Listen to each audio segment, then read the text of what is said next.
منين بقى جه اسم الصهيونية، الاسم التقيل على قلوبنا ده؟ جه من انهي مصيبة؟ النهاردة بقى جاي لك في شوية حاجات كده يمكن أول مرة تعرفها.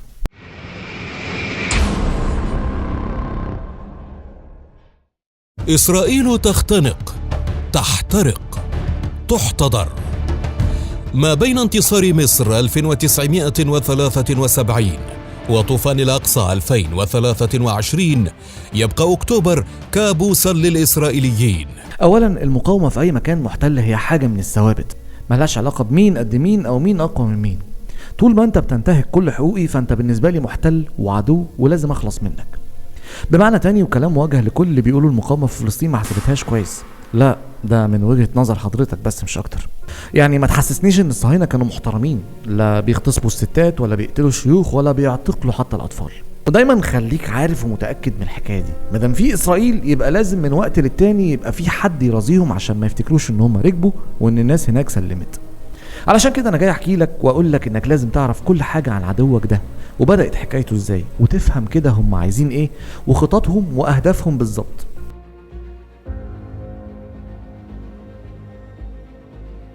من زمان قوي واليهود شايفين نفسهم مضطهدين في أنحاء العالم بعد شتاتهم زمان وتدمير ممالكهم القديمة. كل اللي كانوا بيحلموا بيه هو مش أكتر من ممارسة شعائرهم الدينية، مش أكتر من كده. وقصة إن يكون ليهم دولة أصلا كانوا شايفين إنها من رابع المستحيلات، ومفيش أمل ليهم غير ظهور المسيح الدجال يقود العالم ويكونوا تحت حكمه. انتقالات اليهود في العصور الوسطى وفي أول العصر الحديث كانت تحديدا في شرق أوروبا، ومع إنهم كانوا قلة ربنا يقل منهم طبعا، اتعرضوا لاضطهادات كتير جدا من أيام الإمبراطورية الرومانية. كل فترة تقوم عليهم حملة ويتم قتل عدد مش قليل منهم، وهحكي لك سر الاضطهاد ده كان سببه ايه. مبدئيا كده خليك عارف ان اليهود من زمان وهم عندهم مبدأ ضد الاندماج، ومن وجهة نظرهم هم شايفين انهم شعب الله المختار. وكتير من الطوائف اليهودية تكاد تكون بتحرم اصلا الجواز من غير اليهود، وكانوا شايفينه نوع من الفجور والزنا، وسموا نفسهم وقتها اصحاب العرق السامي.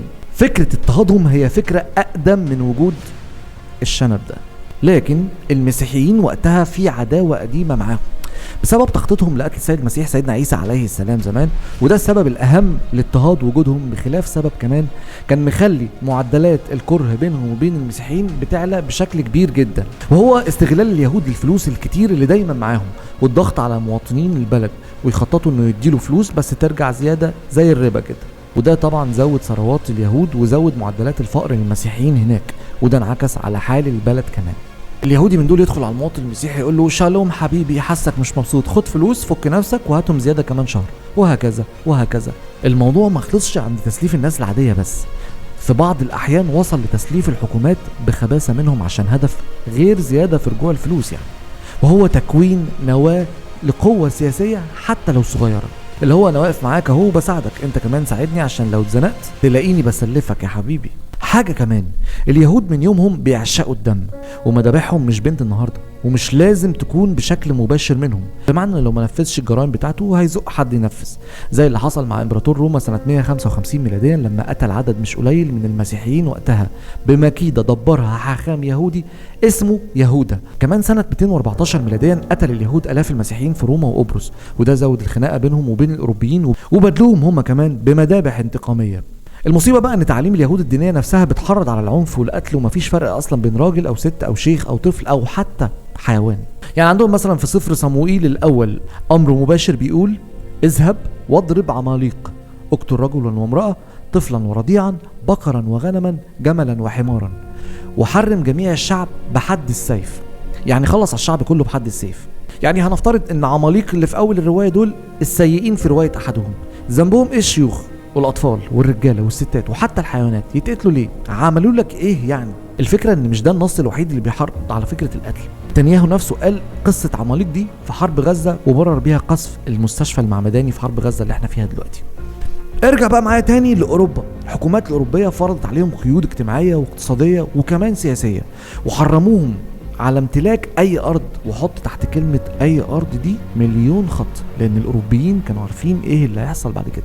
خلاف منع اليهود من مزاولة مهن حرة كتير، واتحظرت إقامتهم في مدن كتير جدا، واتفرض عليهم يعيشوا في أحياء سكنية معينة مخصصة ليهم هم، واتعرفت وقتها باسم الجيتو، مكان كده يشبه سجن مفتوح بأسوار عالية، والدخول والخروج منه كان محدود جدا، وده زود عزلتهم جدا جدا جدا.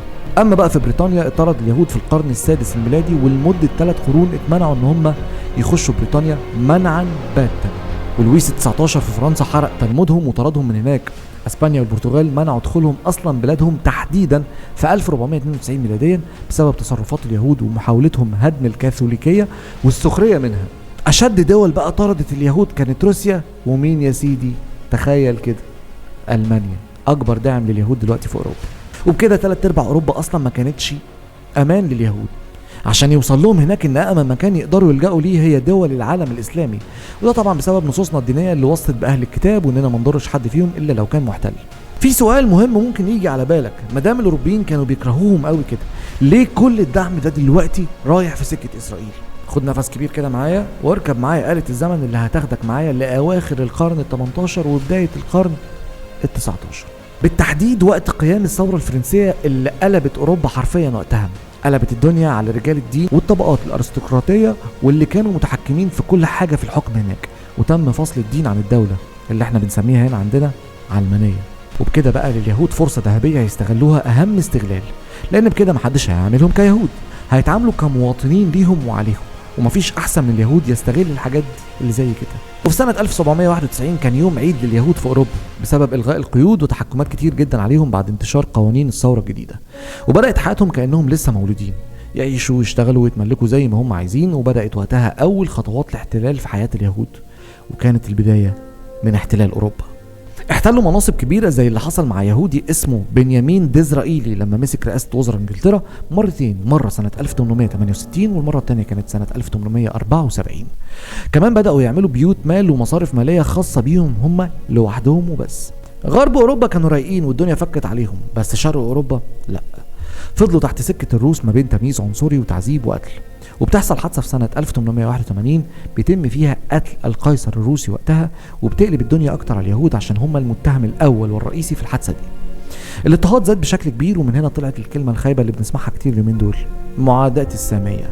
معاداة السامية سلاح فعال تشهره إسرائيل ضد من ينتقدها. معاداة السامية كانت في روسيا وامتدت لبولندا ورومانيا كمان.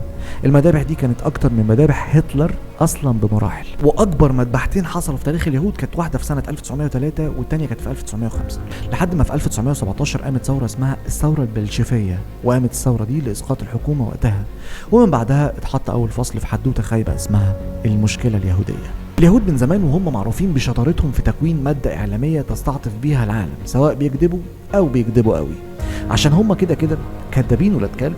وبدأ اليهود في أوروبا الغربية يشغلوا الآلة الإعلامية ويعيطوا ويقولوا الحقونا أهالينا في شرق أوروبا بيموتوا ويتحرقوا ويتعجنوا. ده خلى وقتها أجيال كتير في أوروبا تبدأ تتعاطف معاهم، وقد إيه هم مظلومين وبيتعذبوا وبيتقتلوا وإننا لازم نلحقهم بأي ثمن.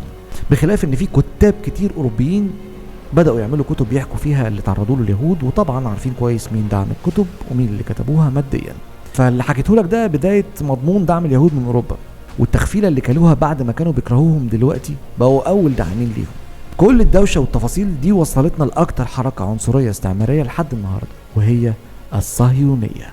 الصهيونية حركة قومية نجحت بتأسيس دولة للشعوب اليهودية عام 1948، ودعمت الادعاء اليهودي لدولة إسرائيل، أي الادعاء أن إسرائيل أرض اليهود.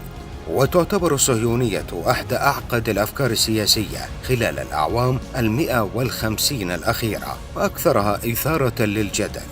الصهيونية هي الحركة العنصرية الاستعمارية اللي استغلت مشاكل اليهود لاستعطاف العالم كله عشان يحلوا المشكلة اللي احنا قلنا عليها من شوية، المشكلة اليهودية. احنا بنسمع كلمة صهاينة أو صهيوني دي بنتضايق شوية، بس أنا عايز أقولك إن اختيار كلمة صهيونية أو صهيوني أصلا كان ليها سبب مهم. اليهود قالك نلعبها دين شوية. هتقولي ازاي يا جدع؟ هقولك لأن كلمة صهيونية جاية من جبل أو تل اسمه تل صهيون، واللي أقيمت عليه القدس القديمة غير المتذكر في الإنجيل وفي التوراة، واستندوا بالقصة دي وقالوا إنها أهو إحنا متفقين كمان في حاجات تخص الأديان. عياط تاني اوفر دوز خلوا وقتها الأوروبيين يقولوا كفاية يا جماعة، لازم نحل مشاكل اليهود بقى مش كده.